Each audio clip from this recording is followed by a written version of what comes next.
online haircut. We're on episode 186 this week of the Avenues podcast, and we're back in the room. Two weeks in a row. I like my favorite thing about this set is actually the what we're sitting on. We're gonna give you guys some pretty good topics. We got a good amount of topics. Mm-hmm. Let's just go right into it. Justin, start off with UFC 297. All right, so UFC 297. I was like, where'd my drink go? Fuck, it's kind of dumb, but anyways, UFC 297. The fight will be tomorrow as of recording, so Saturday, and basically it's Sean Strickland versus Duplessis, and it's gonna be a good fight. I'm pretty excited for this fight. I don't know if I'll watch it, but I'll definitely follow up and see who wins this. So I got like a bit of a article here. So one of the UFC's most controversial fighters returns in the main event of Saturday's UFC 297 card. In that fight, Sean Strickland will make the first defense of his middleweight championship against top contender Duplessis. Sean Strickland has divided the MMA fan base with his controversial comments representing a shift in the UFC's willingness to mix politics and sports.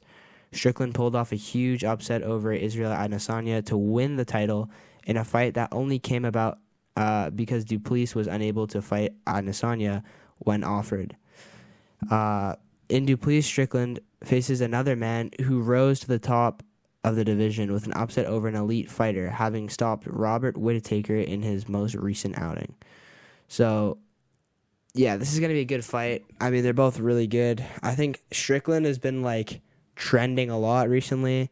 He did that podcast with Theo Vaughn, and that got clipped up a lot everywhere. The press conferences have been crazy.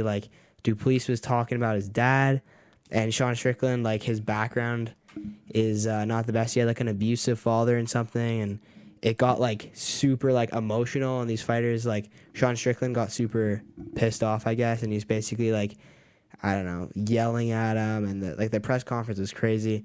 And then in another fight, Duplessis was talking shit to Strickland, and he basically got up, turned around, and just started beating him, during the fight or, after the fight or something. So it's... Is this all personal, or do you think this is all, staged? I think some of it's actually personal. I think... It's gotta be, right? Yeah. It's too much not to be. Yeah, Strickland, just the kind of character he portrays, just the kind of guy that he is, he's kind of I don't know, laid back, kind of chill guy, blah, blah, blah. But you can tell he's gone through a lot of trauma and stuff. And he was saying that on the podcast with Theo Vaughn. And you can tell a lot of that's personal trauma that he holds dear in his heart, right? And he's still affected by it. But he kind of plays this big tough guy, and he tries to whatever, I don't care, man, right? But then you see him get choked up. He got choked up on the podcast and he started crying. And then Theo Vaughn's it's all right, man. You can we'll take a moment, right? And it's it shows that it's okay, this is it's real. It's not him just faking it to sell tickets, right? It's just persona. Yeah. Yeah. But yeah, a lot of people Sean Strickland's been going crazy on social media. All these people people are saying he's the next Andrew Tate and stuff because these guys are looking up to him because he's just this hyper masculine guy and he's this really good fighter and all that. But I don't know. I like that the guy says his opinion. I don't agree with all the things he says. He's very controversial because he kind of just runs his mouth whenever.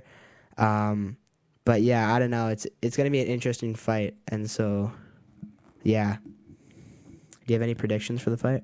No, I don't. I think it'll be pretty cool to watch. Maybe I will watch it. I'll look into it, see if I can get something for free. Don't come at me. But I don't really want to spend a lot of money on just potentially 5 minutes. It's yeah, bro, that's true. Okay, the people I remember watching the Conor McGregor versus Donald Cerrone fight. Yeah. I watched that. Yeah. And I'm not gonna pay for that. So I remember the people I was watching it with, they were waiting for hours. Yeah, for the title fight. And then we were okay, here we go. And then we watched it, and it was just 5 seconds, and we're all freaking out, but we're God, it's not worth it. yeah, we're also, we have all this food here. yeah, exactly. Same thing. That was I watched that one with like my dad and some of his friends or whatever, and like the whole night everyone's like, oh, here it is, like how long till the next fight, like everyone is kind of like around the house waiting for it. Everyone sat by, huddled around the TV, ready to watch the fight. And in 5 seconds, it's over, and we're all like, "What the hell did we just watch?" Right? Like, it's just, I don't know. I actually like Donald Cerrone though. Like, I really like his persona. Yeah, the cowboy. Yeah, I think that's really cool. But Conor McGregor's coming back too. Yeah, so that will be interesting. I should watch that one. There's a couple interesting things with that though. Like they talk about like the UFC and doing steroids and juicing and stuff. Yeah, a lot of people were like, all right, because he's just he will not be juicing when he's fighting. Like because he's cutting down. Yeah, to like 175 or something. So he's got to get off it. But he used to fight it like featherweight. Like he used to fight it like 135, and then it's so dumb because you can leave the pool. Like you leave the USADA pool or whatever, which is like the drug testing thing. You can he left, like he was out of the fighting pool or whatever for like however long, like a couple years or something, then started juicing. You can tell like just the fat in his face and like gaining that much muscle while you're like an older guy is just like crazy. Like that much muscle that quickly, like no dieting and like working out, like I don't know, it was an insane transformation. So everyone's like, this guy's got to be juicing, and then you can just come back, like clean up, and then like get back into the fighting pool, which is just kind of like I don't know, it's kind of corrupt. Well, it is in a way, but at the same time, maybe there should be like a wait time, or maybe there already is, because you're out for years. Being Conor McGregor, he can just like do it naturally. Yeah. But it's just like him doing it quicker, but he's just taking years instead of months to do it. So I don't really see that much of an issue with it, because it's like you're just waiting like longer. Yeah, that's the thing. And then it's like he could have just done it anyway. Yeah. Properly. That's how I see it. But yeah, no, he definitely is juicing just because of like. But at the same time, he does work out. Like I've seen him like on vacation in Dubai working out. I mean, I just feel like obviously he's not to the same degree, and also it's just like you can just kind of look at him and tell. His veins and shit. Some guys, like there's no way this is guy's like natty. Like, especially consider like you also got to consider like people's like personality and stuff. Like, is this a guy who would, right? And just like his persona is like this, I don't know, Irishman and just doesn't give a fuck, right? Like he's just kind of the guy you could just expect to, right? Because he got his company of vodka, right? Or whiskey. Proper 12 or whatever. Yeah, it's whiskey. Proper 12, and then he's probably drinking that all the time. Yeah, he's probably drinking. Probably sleeps in the factory. Yeah, probably, dude. Like Elon Musk, right? Yeah.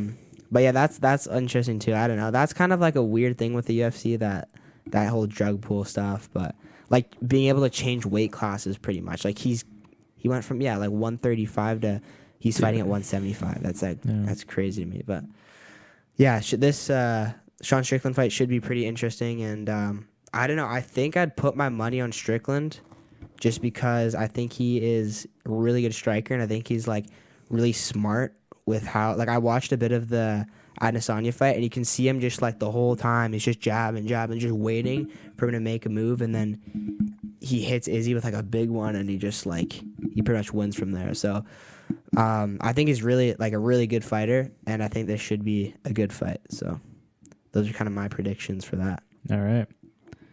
Let's clip that. Clip it. Yeah. All right. Me or you? You can go. Okay. So this week we talked about Matt Pat retiring and Captain Sparkles, but Brian Barczyk, right? How did the lady say it, or computer? Barczyk, I think. Yeah, Brian Barczyk has passed away, unfortunately, from stage 4 pancreatic cancer. One of the biggest animal YouTubers on the platform has died at 54. He's known for being the founder of the Reptarium Reptile Zoo and Legacy Aquarium, which opened this weekend on the weekend of his death. So they had a bunch of like donations going, and they had a bunch of like commemoration, and people that wanted to kind of like remember him were able to bring stuff and like contribute to any way. So they have like a bunch of decorations going up in the aquarium, and then they have like I don't know, just a bunch of like fan stuff related to him. He made a video explaining his like cancer a few weeks ago, and he was saying how it was like a timeline video. So at first it was like, I'm opening up the aquarium, and it had like a date. It was in, I don't remember.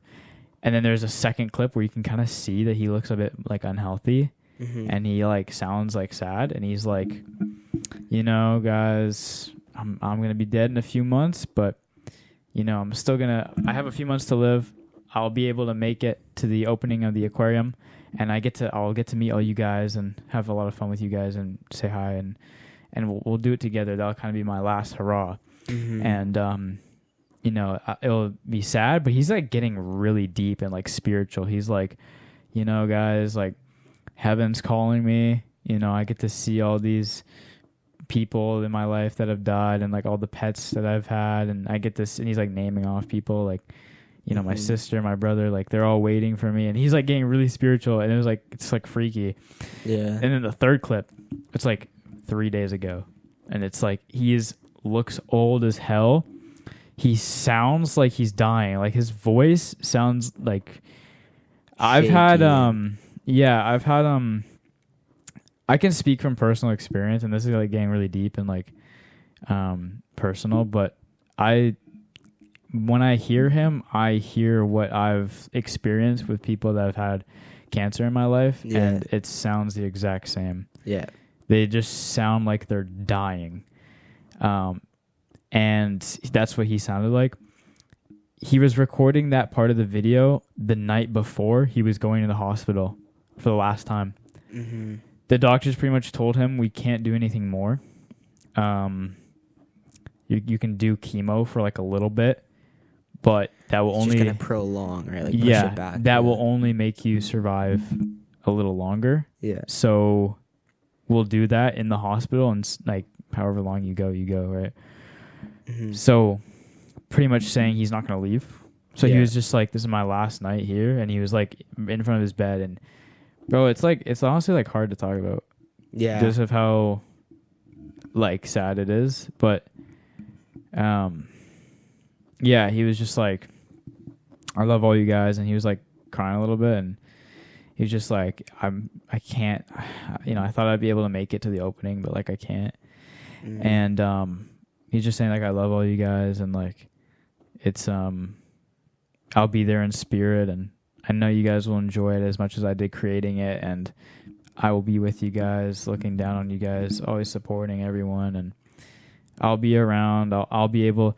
He's like, one of the most annoying things he said about dying, honestly, he was like, was the fact that my channel is going to be gone. Like, that's all I have with my life. And we were talking about that with Matt Pat last week.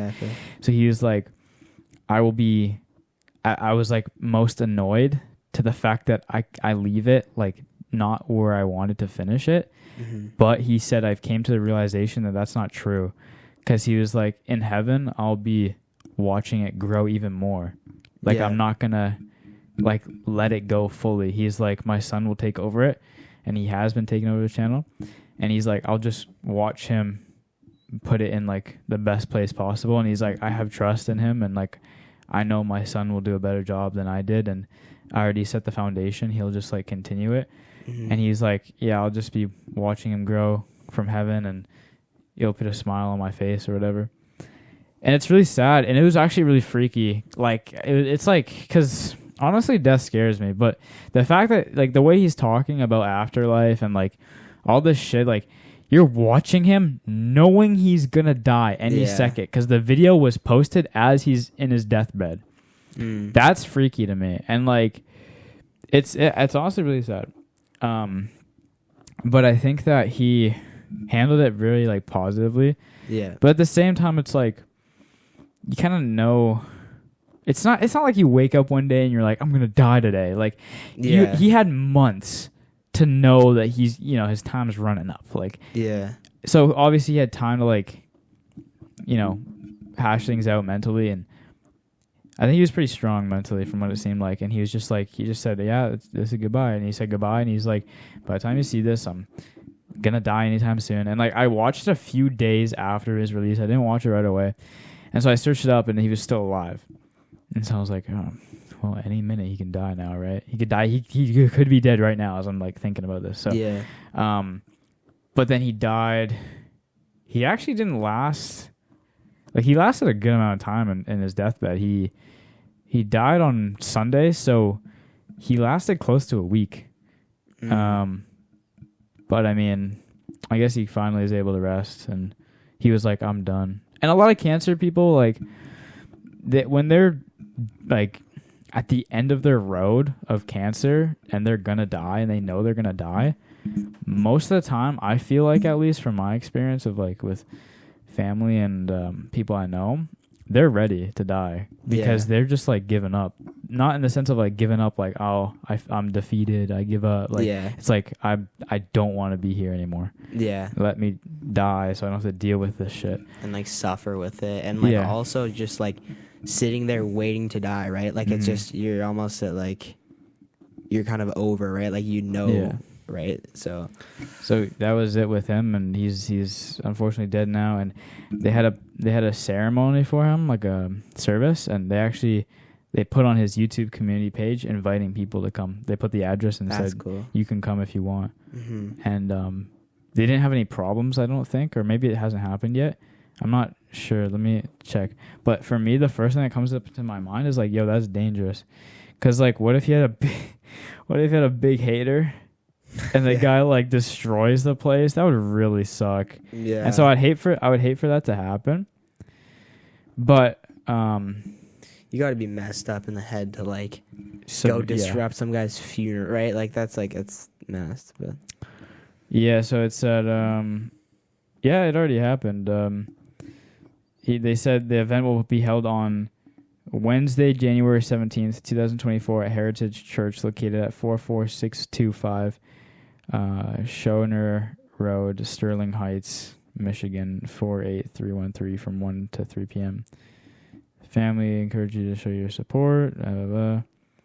Also at Legacy's opening, visitors will find Brian's handprints. Guests will place their hands in his, continuing his legacy in a simple yet powerful gesture.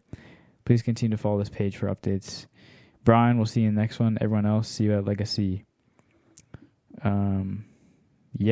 So I was telling Justin, I first like watched him when he did his collab with FaZe Rug in like 2016, 2017. But I've watched a few of his videos, not for years. I've only watched like one or two, maybe three. But I haven't heard of him or seen much of him for years. So like, it's kind of sad to this brings me back. But I wasn't like ever a big fan. But he had some pretty unique videos, and like he loved animals, and like I gotta respect that and his passion and all that. It's just like great that he brought that to light. And what he's done with like Legacy, and like he's done like documentaries in South Africa, and he was like on Fox for a little bit, and he's done a lot. So like respect to him, and like rest in peace. That's all I can say, really. I mean, congrats on a great career. These YouTubers, man, they're not really. Yeah, guys quitting, retiring, like dying. Maybe 2024, we're gonna see like 100 of these guys gone. That'd suck. All right, well, I'm gonna take the reins from Colin, and we're gonna turn towards some more sad news. The Raptors have traded Pascal Siakam to the Pacers. So the Toronto Raptors have agreed to trade power forward Pascal Siakam to the Indiana Pacers for 3 players and 3 future picks. So the Raptors got Bruce Brown from the Pacers, Kira Lewis from the Pelicans, Jordan Nora from the Pacers, 2 2024 first-round picks from the Pacers, and a conditional 2026 first-round pick from the Pacers. So why are the Pelicans in the trade? Like I saw that. What did they get? They just give a free player away? I don't know. It's probably some like clause or something, and they have like, it's probably some like conditional thing or like clause. But what did they have to do with this? That's my question. I don't know. Like they're probably like in the trade. It's probably like a 3-way trade or something weird. But they only got the Raptors got one of the Pelicans players, and then Pacers received Siakam and a future second round pick from the Pelicans. Yeah, I don't know. It's weird. I think they were in it. I think it would have been like all 3 teams. Then they waived Coloco, which has been kind of underperforming. That is crazy. Makes sense. But yeah, Pascal Siakam. Spicy P. Been on the team for quite a while. You watched him play as well. Yeah. And funny, the Toronto Raptors, the only 2 NBA teams I've seen play is the Pacers and the Raptors, and that was the only game I saw. Mm-hmm. And the only time I saw Pascal Siakam play, and now he's at the Pacers. Now he's the other team. Kind Yeah. of weird. But yeah, what do you think of this move, this trade? Again, I mean, I mentioned it last time. The Raptors got to start doing stuff. Yeah. Spicy P has been underperforming as opposed to recent years. I don't think he's going to make All-Star this year. Yeah. He's like averaging like around 17 points a game, something like that, which is good, but it's nothing close to where he was in his prime. And I don't think he's really like, for the most part, he's been the leading scorer of the team. Yeah. But again, sometimes you got to put first foot, you got to step out the door and try something new. They're getting first-round draft picks next year, so that could do a lot for them. It's more than just one. Yeah, exactly. I think it's gonna really help build the team because after the big playoffs run, like, and after winning the chip, it's like they kind of had to rebuild. Like, you already had Kawhi Leonard out the door. You've lost Spicy P.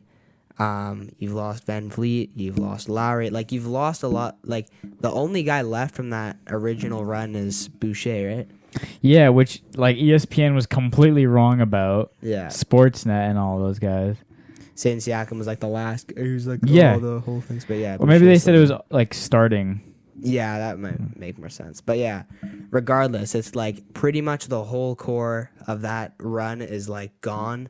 And so now it's like, how are you going to look forward with this team, right? So I think building it up, getting those first-round picks will be really important and help sort of rebuild the team, I guess. I think this is a good trade for the Pacers as well.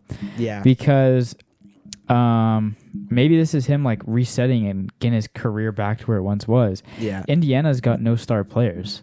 They got like they're a good team right now. They're like they're a good team, but they have no star players. So this could really help them. And I think that's good. And they also get him, and then we get the round picks, and then 3 new players. So I think this is good. Yeah, we got to keep trying. I think the last one already helped the trade, so I think this could definitely benefit us. And it's good for the Pacers as well. Yeah. Let's see how much time we have left. Okay, we got 21 minutes.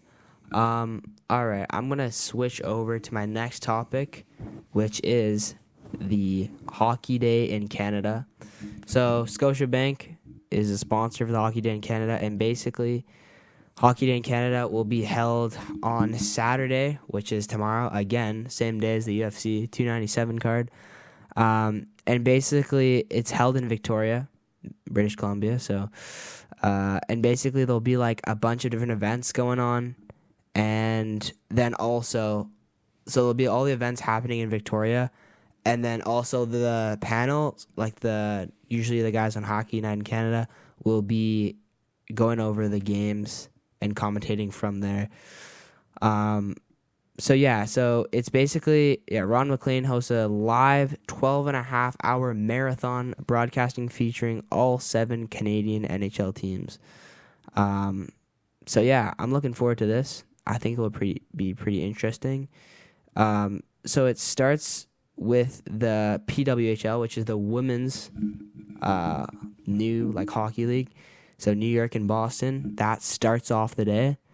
And then you have Winnipeg Jets versus Ottawa Senators, Toronto Maple Leafs and the Vancouver Canucks, Boston Bruins and Canadiens, Edmonton Oilers and Calgary Flames. So sounds like a lot of fun. It seems pretty cool. We got all the Canadian teams playing. And which some I think, American. Yeah, I got the Bruins in there as well. But I think this will be pretty interesting. I think it'll be pretty cool. I think it's going to be a cool event. I like that they're doing this. A little tribute to Canada. I mean, we always have Hockey Night in Canada, but I think Hockey Day is pretty cool. Getting all the Canadian teams. In Victoria, too. Yeah, so I think it will be a pretty cool event. Fun I day like for the all. idea, and I think it's also going for charity or something. So I think they're also doing fundraising. Yeah, as I think they are well. raising money. Yeah, the Nelly Furtado. Oh no, that's that's for the Juno Awards. Yes. I just saw a award. So they're doing So throughout the day-long celebration, Sportsnet and Scotiabank will share powerful hockey stories with a focus on mental health and environmental sustainability, including Nelly Furtado. He's the host of the 2024 Juno Awards. Opens the broadcast with a reflection on her own hometown. Then we have Brady Lavoie, a promising player in the Western Hockey League 15 years ago who experienced a lifetime of abusive and addictions, will join the feature in the broadcast to share his remarkable journey to raise awareness for mental health. And then you have NHL alumni Andrew Ference, helps lead the NHL Green Initiatives. He and Sarika Collis Suzuki, Victoria, BC native and co-host of The Nature of the Things, visit the West Hills Recreation Complex in Langford, BC to learn how a small town area is doing big things in energy efficiency and sustainability. And then lastly, you have Micah Zandy Hart, is the first BC-born player to make Canada's women's Olympic team, winning gold in Beijing. She is now the first ever captain of the New York PWHL team. A born leader and an elite player, Micah is a shining example for other young women from Victoria, proving that there's no path in front of you, you carve your own. One thing that I'm kind of disappointed about, they had Jamie Benn, a Dallas Stars player. He was interviewed the other night. I actually watched a bit of the game, but he's basically interviewed because he's from Victoria, and he was just sort of like commenting on Hockey Day in Canada and like what's going to happen with it. And unfortunately, like I wish he was playing that day, but he's not. But he's basically saying how he like supports it, and like you said, it's a really cool event. So yeah, seems like a fun day for all. Really does. So yeah, hopefully the Canucks win again. So yeah, they're top of the league right now. Top of the league. Staying there, hopefully. Yeah, I hope so. Now I want to briefly discuss study habits. This week, or actually like next week, I guess, when you see this, I'll have my midterm exams. So fuck exams. A lot of schools, like Cullen School, doesn't have like. You guys don't have midterms, right? Do you have finals? I don't know. No. I've never had it. Yeah. So not like how you do. Yeah. But yeah, basically in my school we do like, so you have a midterm exam like every year from grade 8 to 12. You'll have like your midterm, so it's all like your, basically pretty much all your courses for the most part. You have like exams on everything from one half of the year, and then your finals is just everything from the whole year. And I haven't really started I mean, I studied a little bit and I've done a little bit of review, but I really got to like improve my study habits here. Like I kind of got to just like, I don't know, get it all done this weekend.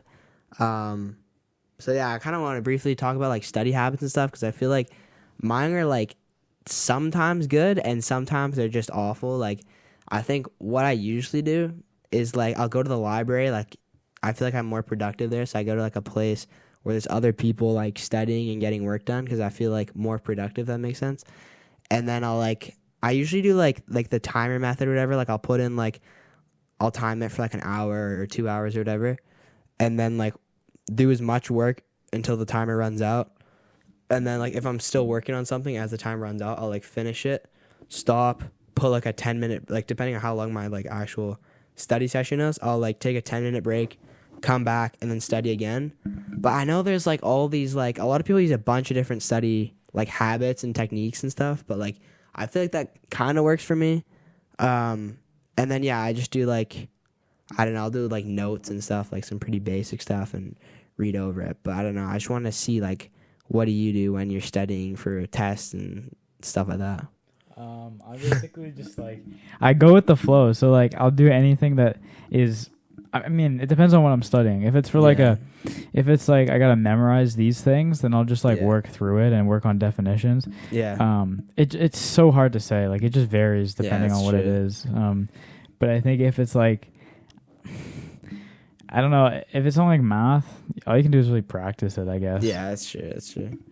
Yeah, I got like that's the thing. When you're doing like a math, like midterm or whatever, all of it is just like practice. Like I have to do like my test corrections. Like you do like test corrections and stuff, or like I'll do like, you look over your old tests, but for math, the only thing you can really do is just keep practicing like the equations, make sure you get down. I that's the tricky part though, because it's like, what if you don't know them? If you don't know how to do it, yeah, exactly. That's the thing. It's like you just gotta learn, try your best. You gotta ask questions. I guess. You gotta ask questions. Talk to teachers.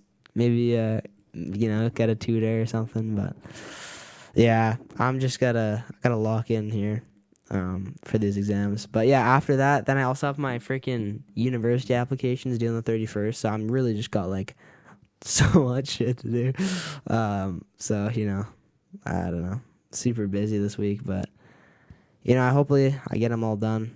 I got to do like 5 applications and I've got like 1 in, so 4 more to go. I'm pretty much done one of them. What are they for?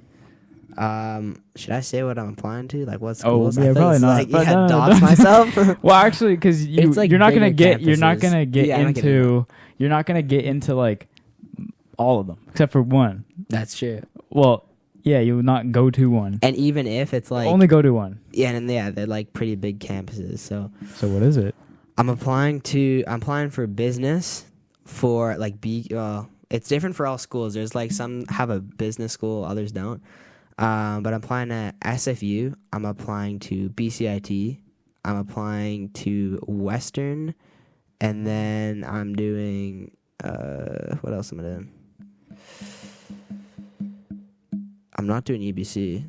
I might Waterloo's like my backup, like my 6th. I did Cap U, and then I also did UVic. So those are like my 5. Then Waterloo's my backup. What's the choice in order of what you want to go to? Right now I feel like UVic would be number one. UVic.